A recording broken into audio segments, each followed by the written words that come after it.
اهلا بيك يا اخي في حلقه جديده من برنامج كنت في الاستاد.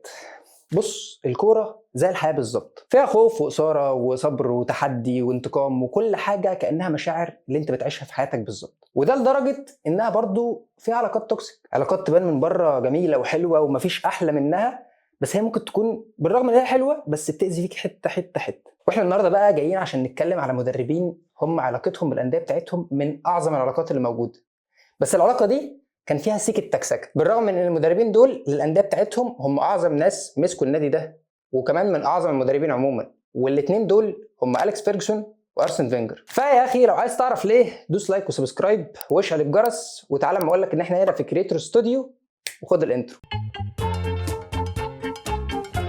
يا ريت انا بصراحه يا ريت انا. اقعد يا جبل اقعد يا جبل. وكل الخوف على اللي جاي مش على اللي بعد كده.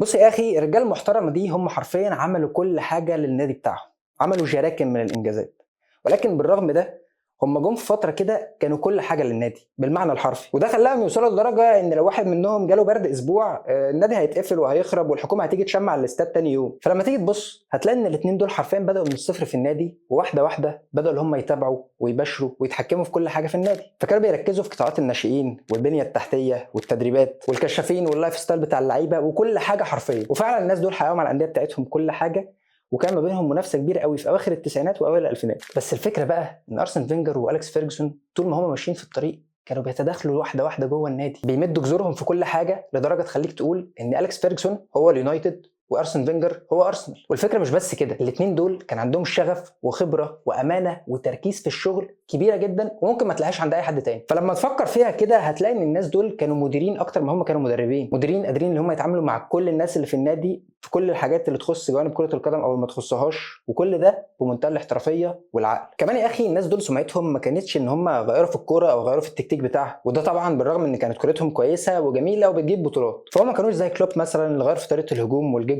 بريس، ولا مثلا زي جوارديولا اللي غير في طريقه الاستحواذ وغير في رتم الكوره كمان، ومثلا برضو ما كانوش بيبتكروا زي ديزيربي او كومباني اللي هم دلوقتي حرفيا بيخترعوا طرق جديده للكوره. بالمناسبه يا اخي لو حابب تسمع الحوار ده وجاي منك في التكتيك وكده، اكتب لي ودي يا حماده تحت في الكومنتات عشان نعمل حلقات عن الموضوع ده. المهم، المدربين دول اللي كان بيميزهم مش طريقه اللعب ولكن السيستم. فتعال نتكلم على واحد واحد. فيرجسون كان حرفيا حاطط لكل حاجه في مانشستر يونايتد سيستم لاوضه اللبس، وسيستم للتعاقدات، سيستم للكشافين، وسيستم للناشئين، كمان سيستم لمستقبل النادي، وسيستم للاداره اساسا اللي هي اصلا فوق وممكن هي تمشيه في اي لحظه. فلو فكرت فيها مفيش شخص هيقدر اللي هو يتمكن من كل الخطوط دي ويتابعها كلها بالتوازي لوحده. وده ما حصلش مع اليكس فيرجسون بس، لكن فينجر كمان كان بيتوكل له من الاداره بتاعت ارسنال مهام هي المفروض مش بتاعته اصلا، زي اللي هو كان دايما بيتابع مع الكشافين، وكان دايما هو اللي بيتصرف بنفسه في التعاقدات، وده علشان كان عندهم ازمه في المصروفات ان هم يتابعوا كل الحاجات دي اللي محتاجه فلوس وقت ما هم كانوا بيبنوا الملعب بتاع الامارات. وبالرغم من ان ده كان مرهق على فينجر، ولكنه كان بيأدي الدور ده على اكمل وجه. طب يا عم مايكل، انت عمال بتشكر في الرجاله الجدعان دول بقالك حبه، وعمال بتقول لنا هم عملوا وسووا وبتاع،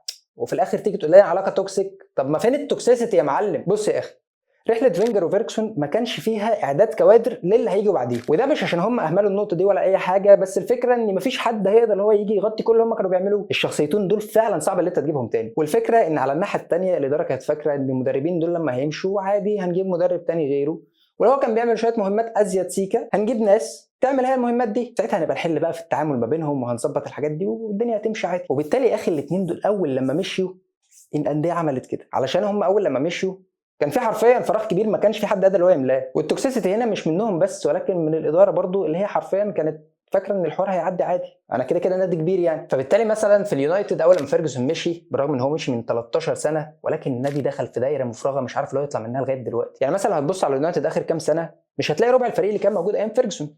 مفيش روح في اللعب، مفيش منافسه على الالقاب، مفيش اي استمراريه حتى مع المدربين اللي عملوا حاجات نوعا ما تذكر مع اليونايتد في الفتره الاخيره. ده غير ان تغيير المدربين الكتير اللي عدى على اليونايتد بيخلي النادي يلبس في صفقات هو ما كانش محتاجها اساسا. كل مدرب يجي يعمل شويه صفقات مشنشه بس هي تنفع معاه هو بس، بعد كده يعمل شويه نتائج سلبيه فيمشي يجي اللي بعديه هو لابس اللعيبه دي اوريدي. وده برده ستيل غلط، لان اليونايتد ما كانتش قادره ان هي تصبر على مدرب واحد وتديله مثلا 3 4 سنين 5 سنين زي ما الارسنال عمل، بس هنجيله قدام.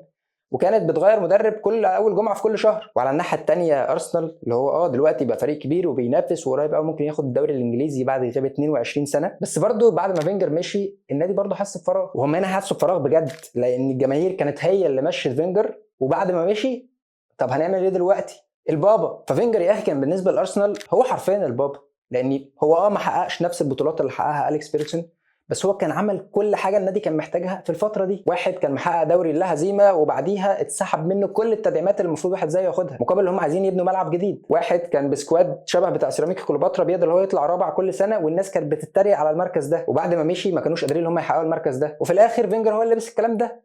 فهو سمعته اتضرت وقال هو مش مدرب بينافس على الالقاب وهو مش مناسب لارسنال دلوقتي وكل حاجه، وبعد كده هم حسوا بقيمته بعد ما راح من ايديهم. وده مثلا يا اخي حاجه نفس اللي حصلت مع تشافي وجماهير برشلونه، ان هم ساعتها كانوا شايفين ان مش ده المدرب اللي هناخد معاه الاستيب اب، بس في نفس الوقت هم كانوا بيدوا له كل التقدير والاحترام. لكن في الاخر يا اخي انا احب اقول لك ان احنا نتمنى ان ارسنال واليونايتد وكل الفرق الباقيه الكبيره اللي كانت وقعت ترجع تاني، واننا نشوف حاجه زي جنه كره القدم اللي كانت موجوده زمان، كل الفرق في الشامبيونز كلها بتدب في بعض ومنافسه وطرش دب دب دب دب دب. وبالرغم ان ارسنال قرب لده شويه، عايزين اليونايتد كمان يبقى كده. يا جماعه هننزل على توتنهام وليستر لما بيهبطوا من الدوري الانجليزي، ما بالك حاجه زي اليونايتد. ففي الاخر يا اخي ما تنساش لو عجبتك الحلقه تدوس لايك وسبسكرايب وتشعل الجرس عشان اول لما الحلقه تنزل تعرف انت على طول. واكتب لي برده في الكومنتات تحت لو حابب ان احنا نعمل حلقات عن التكتيك زي ما قلت لك، وحابب في الاخر اعرفك ان احنا هنا بنصور في كريتورز استوديو وسام مرسي.